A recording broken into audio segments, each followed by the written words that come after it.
Welcome to Charity Therapy, a podcast from Birkin Law about building better nonprofits. I'm your host, Jess Birkin.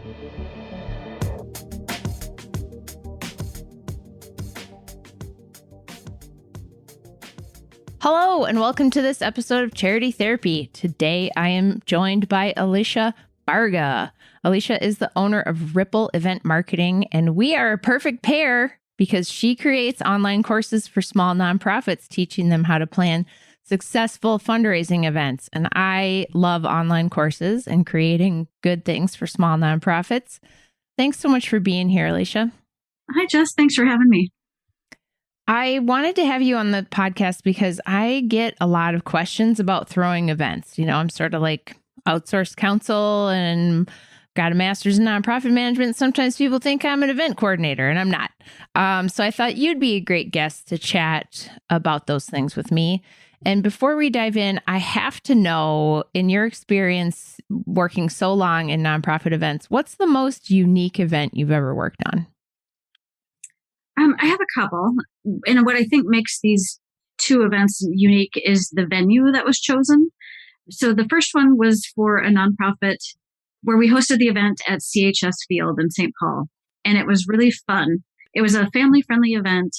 It was a bags tournament, but it was also family-friendly. So we had activities for kids. And so we had the boards and the bags competition on the field at CHS Field, which was really cool. And then at the time, this was a new thing, and it was called knocker ball. And it's these giant clear soccer balls that you get inside of, and you can roll yourself around. You can have others roll you around, and you bounce into each other. And it was super fun. That's awesome. It was a great event. We had some therapy dogs out there. This organization was for male caregivers of family members that were going through either cancer or, some type of ailment. And so it was just a fun blend of things to do. And then the second one was for a school foundation, and we hosted a dueling piano event at an airport hangar in the North Metro. That's fun. It was really cool. Just a unique venue and a unique type of event, not your typical gala. Right. I got to know, a bags event? What is that? Cornhole. Oh, beanbag toss. Yes. Bag toss. Gotcha. Yep. I feel like that may be a very Midwest specific game. I don't know. We'll find out. Listener comments shall tell us. Cornhole. Do you call beanbag toss cornhole, or is that just Minnesotans? All right. Anyway. I'd love to know that as well. I know, right? It's normal to us. Moving on. Let's get to the first question. Are you ready? I am ready. All right. Next year, we're celebrating a 25th anniversary of our work. Woohoo! And we're looking for an innovative and creative event to put on. We don't have any ongoing events as a rule, and individual donations aren't a huge part of our business model. The outcomes we want for this event are to recognize stakeholders, funders, and partners in our work, to expand awareness around our new 5-year strategic plan, and celebrate our achievements. We really don't want to do a formal gala or a stuffy dinner. What are some other ideas that are a little more outside the box? This is a really great question, and I get this quite a bit.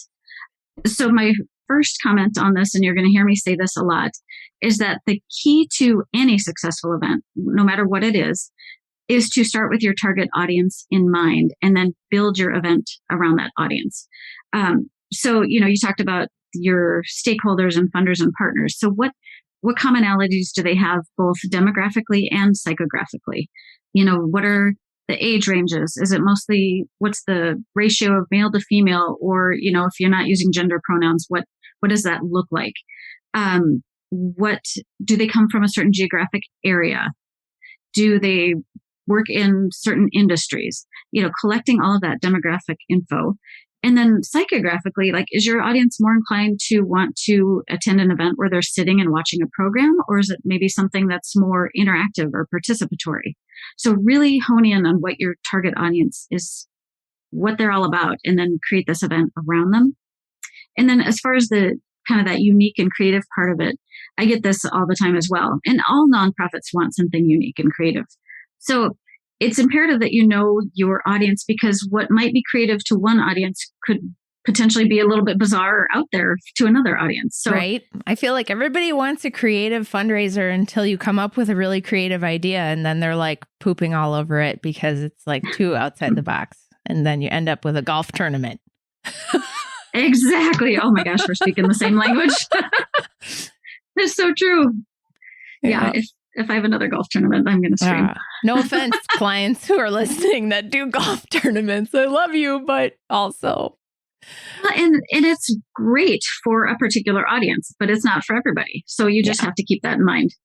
So what I want to say about the creativity piece is that creativity doesn't happen in a vacuum. It needs constraints.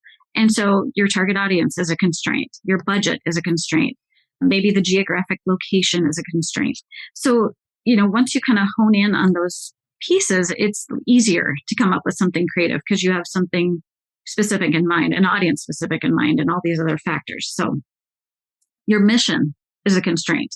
I always tell nonprofits to don't just have an event or a theme for the sake of having a theme or, a type of event for the sake of having a type of event. The St. Prom, people. Exactly. And so tie it to your mission, tie it to what you do, your cause. And then the other piece of this question is they have a really great start on some of their outcomes, but I would say get more specific. How are you going to measure the success of this event? There's not much measurement in this question. That was the first thing that jumped out to me. I can hear Ginger Cisco, my professor at Hamlin, being like, you can't measure awareness. Exactly. So what does that look like? And also, because I don't know your budget on this, but I will give some ideas for how to introduce some creativity. So like we talked about, having a unique venue is one way. Tying your event to your cause or your mission, that's automatically going to make you a little bit unique unless there's 800,000 other organizations that do what you do. And even then, you can still find something unique about what you do for your event. And then different forms of entertainment too. What does that look like? But again, it all goes back to your target audience and making sure that you are creating an event that they're going to want to, even if this is a one-off, but especially if it's an annual event, you want to create something they're going to want to come back to year after year. Yeah, that's the other piece in this question is sort of like, well, why don't you have any ongoing events? That's that was a weird thing for me. I'm like, really? And they don't do much with individual gifts. I'm like, what is this mythical nonprofit magical that doesn't have any events or a significant amount of donors and doesn't need to fundraise?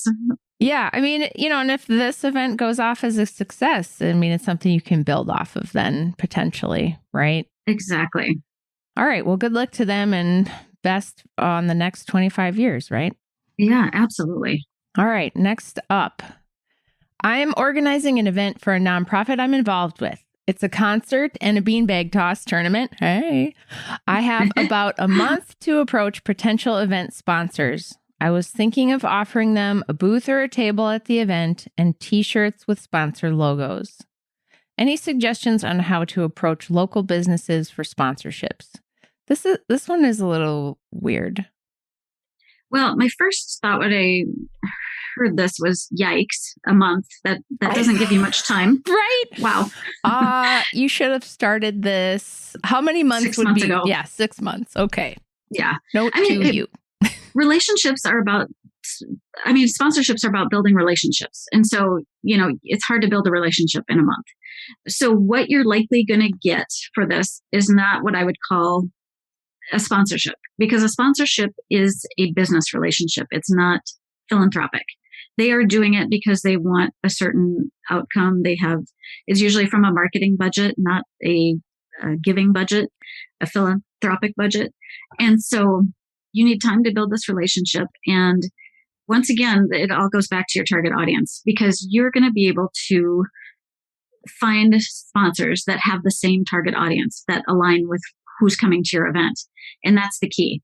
So most nonprofits, they are going to come up with this package with this tiered list of opportunities. Like for $5,000, you get this, this, and this. And for $2,500, list gets shorter and shorter with the lower the dollar amount.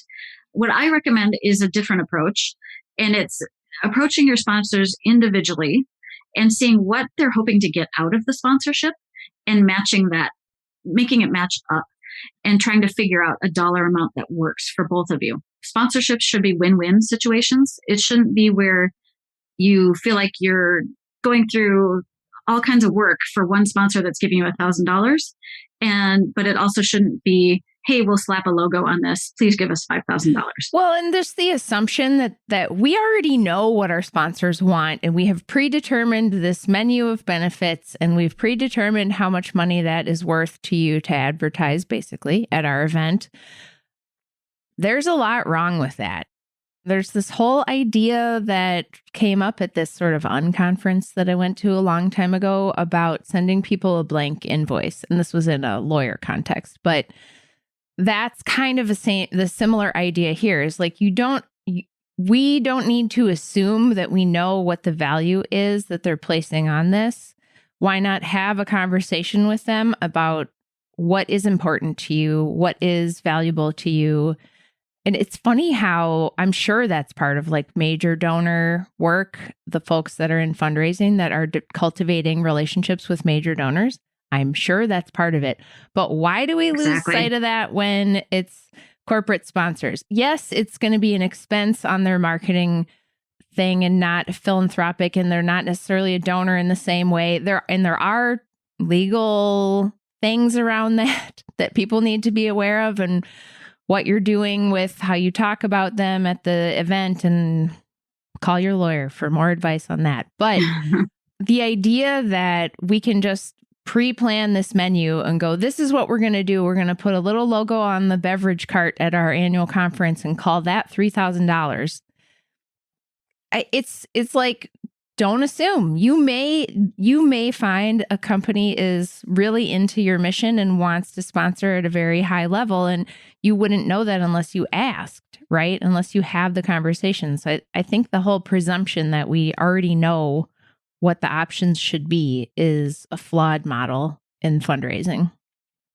I agree. And you are likely leaving money on the table by having these tiered packages. Let's say you have one at, your top tier is 5,000, your next one is 2,500.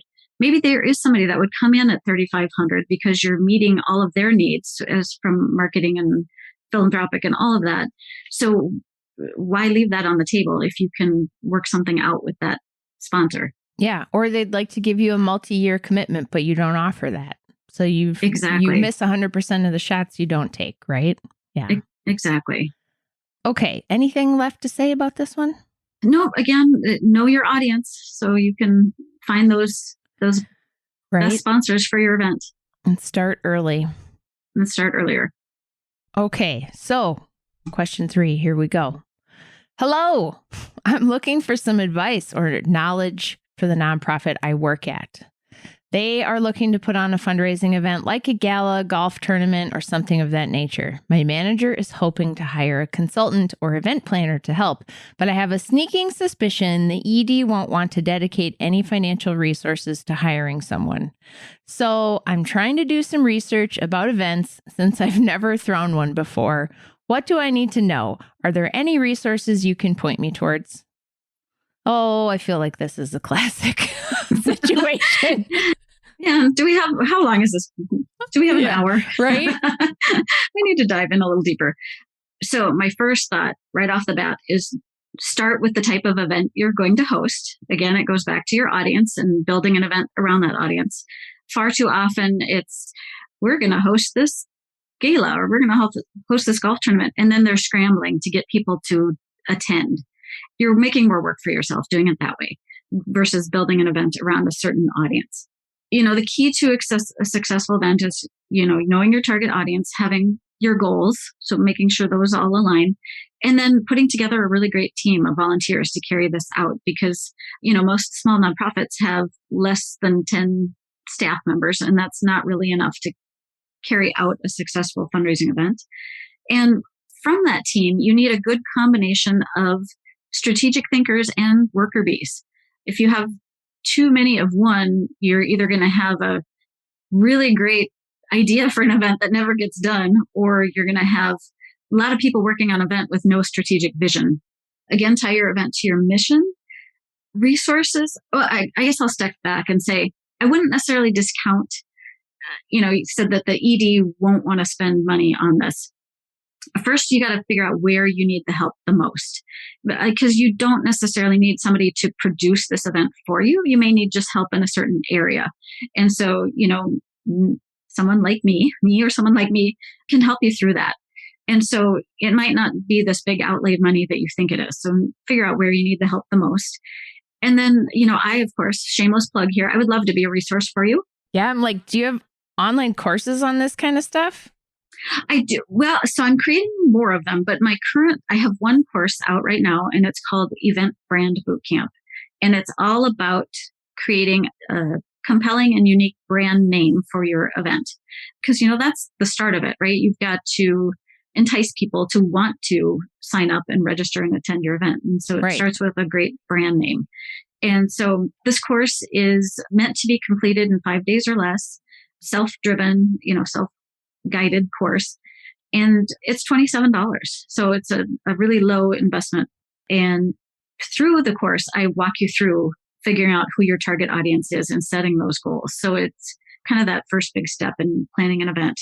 Yeah, not to turn this into a commercial for you, but it's exactly. I can imagine there are a lot of small nonprofits that are in this kind of a situation where not everybody has the resources to hire an event planner. And you have to spend money to make money, right? Like a lot of groups, they need to figure out how to do fundraising, and they're doing it. I mean, I work with a lot of startups, so I know they're doing it on sort of a wing and a prayer and Googling and asking their friends and figuring it out. So absolutely look for those. That's the other thing I was going to say was, you can't look at it as just an expense. You have to figure out what value that consultant brings to your organization. I've worked with clients where I worked with them 3, 4, 5 years. And after that time, they're like, you know what? We've got it from here. You got us set up with the right processes that we need and the templates and all that stuff where we can take it from here. And they're doing it. They're hosting their own events. Which is really what you want, right? Like on a certain level, when I help somebody with a certain kind of project, it's like, look, I'm like helping you fly, go. Like exactly. I have accomplished my mission, right? Little birdie. Yeah. I don't want to be their producer for 10 years. I want them to be able to do this on their own. Right. Well, it just gets boring for you, I'm sure, too. You're like, okay, go do it. So here are I think we've covered some really good highlights here, and I want to make sure I kind of hit some of these takeaways. And the one that I stand out to me the most is this idea of putting constraints on yourself. And I love that idea because Paul, who's my BFF and was recently on the pod, is a musician. And he always talks about, having limitations with the equipment that you're using force you to be creative. So having unlimited tracks to record to hurts you, whereas having 8 tracks forces you to make choices. And so I love that idea of putting constraints on yourself, and it limits you in a way that encourages your creativity. And so then you have to make choices, tie things to your mission. Think about who's going to be there. Think about, well, we only have these 3 options for the event to be there. Now that we know we have these 3 location choices, what does that mean for us, right? I love that constraints equal creativity piece. And then I think one that I don't want to miss is y'all need to be starting early and not be like, oh, we have to do our fundraising event 30 days from now. Let's get started. Start earlier, I know earlier. It's hard. It's really hard when that was so Minnesotan. It's hard. Oh, yeah. It's difficult to start early when you're just, tyranny of the urgent. You're trying to deliver the mission. But really, the earlier you can start, the better off you're going to be. And then I think third is sort of this theme of don't assume. We do a lot of assuming in the nonprofit sector. We assume what donors think. We assume what our sponsors want to give to us. We assume our ED won't fund this. Don't assume. Ask questions. 100%. Get curious. Find out what is real. Don't just fill in the blank that, oh, I have to do more with less because my ED is going to say no. Talk to the ED. Have a conversation. Exactly. Well, and I think, on the line of assumption is that we think, oh, if let's say we're talking about the sponsorship and those tiered packages, we think, oh, it's going to be less work if we just create this package and send it out and hopefully people do it. Well, it actually ends up being more work. So then getting specific and asking those questions and talking to people. So again, I guess that's another assumption, is that it's going to be more work when it's actually not. And that it's transactional, and that it's a transaction Yes. that you're entering into, and that it's not a relationship, right? We're assuming we're not going to have a relationship with that sponsor. Right. So those are such great takeaways. Thank you so much for being here today. I think that was just absolutely valuable. If listeners want to connect with you and learn more about what you do, where can they find you? Yeah. So I would say go to my website. It's rippleeventmktg.com. So ripple, like a ripple in the water, and then event, and then MKTG, which is short for marketing. So rippleeventmktg.com. There you go. Folks, if you enjoyed this podcast, do me a huge favor. Share it with a friend, rate, review, subscribe on your podcast app. It really helps us out. If you have a question or a story to share, we'd love to hear from you. Send me a note online or leave a voice memo by calling 612-208-9120. Thanks for listening. All right, folks, that's our show. Be sure to follow me on Instagram or Twitter at Jess Birkin. We want to hear from you. Send us a message at our website, charitytherapy.show. And don't forget to subscribe to our newsletter at birkinlaw.com/signup. Charity Therapy is a production of Birkin Law Office, PLLC. Our theme song is by Whalehawk. And remember, folks, this podcast is produced for your entertainment and is not a substitute for actual legal advice.